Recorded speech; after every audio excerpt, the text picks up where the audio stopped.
En ce moment, si vous magasinez des ordinateurs, vous avez sûrement constaté qu'il y a des pièces qui coûtent très cher. Par contre, il y a une option intéressante que j'ai découvert. Il se vend des ordinateurs complets, déjà tout faits, qui sont à des prix encore intéressants.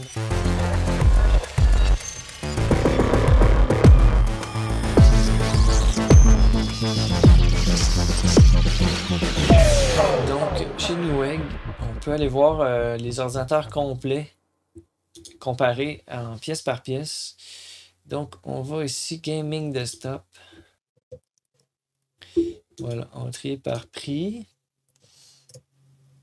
On a quand même 5 pages de 96, donc quasiment 500 choix disponibles.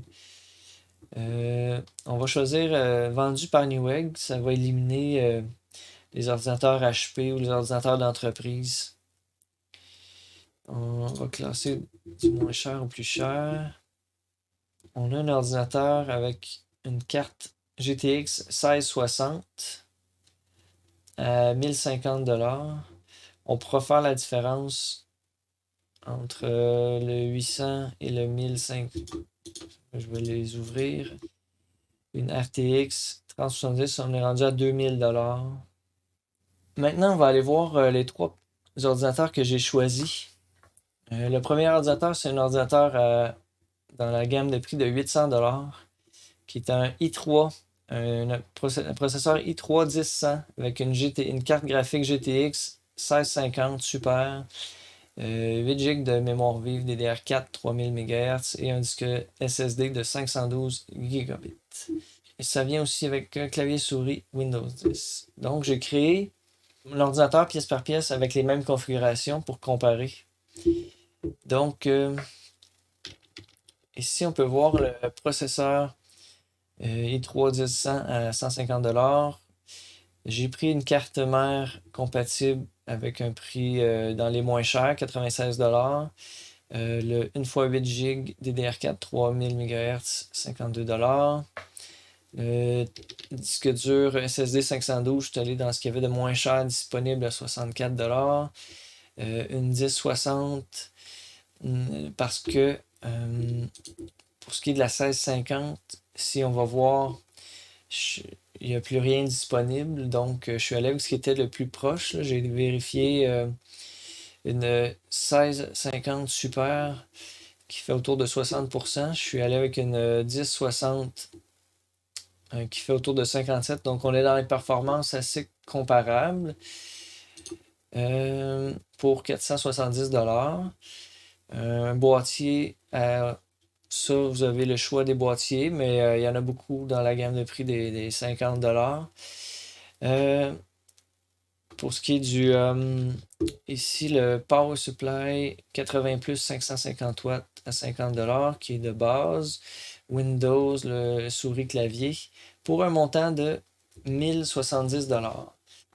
Donc, si on regarde les mêmes configurations, on peut avoir un ordinateur complet pour 800 $. C'est vraiment un bon prix, compte tenu que le prix des pièces, surtout les cartes vidéo, sont un peu augmentées en ce moment. Donc, ça, c'est un bon prix. Si on va voir maintenant mon deuxième choix, qui est un ordinateur à 1050 $, on a un i5 10400F avec une GTX 1660, 8 GB de RAM, DDR4 3000 MHz et un disque SSD de 512. On a juste changé le processeur et la carte graphique qui est un peu plus performante. Si on compare la 1610 avec la 16, c'était pas une super, c'était une ordinaire. Bon, au lieu d'être à 57%, on est à 68%. Donc, on va aller chercher sur certains jeux au moins 20 images secondes de plus. Ça dépend des jeux, effectivement. Mais on a une carte qui est un peu meilleure ici au niveau graphique.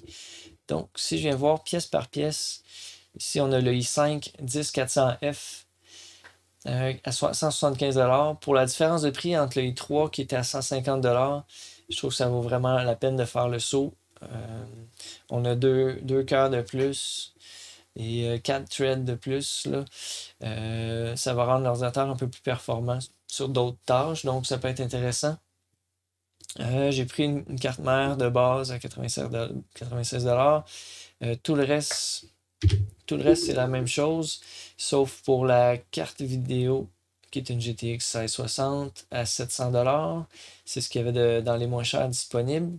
J'avais choisi une GTX 1660 à 800$, mais on peut voir qu'il y en a à partir de 650$ jusqu'à autour de 900$.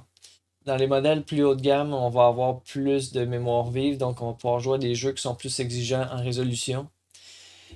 Et aussi, on va pouvoir soutenir probablement les boosts un peu plus longtemps. Par le fait même, moins utiliser les fans à haute résolution, donc ça va avoir une expérience de jeu plus silencieuse et plus agréable. On arrive à un total de 1325$.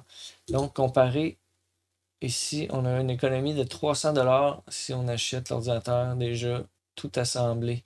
Pour ce qui est de mon troisième choix, là on monte ici un peu plus en performance. On parle d'un Ryzen 7 3700X avec une RTX 3070 16 et 16 Gb de RAM DDR4 3000 MHz et un disque SSD de 1 Tb à 1950$.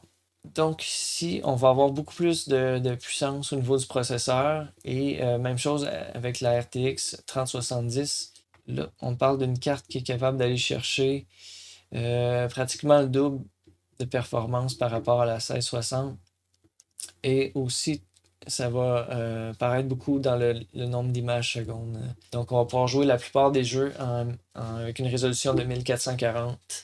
Si je vais voir pièce par pièce, donc on a le Ryzen 7 3700X à 430$. J'ai pris un refroidisseur qui était RGB à 30$, une carte mère à 100$, le 2 x 8 Gb de mémoire vive à 100$, le disque 1 Tb SSD à 150$ et la RTX 3070 à 800$.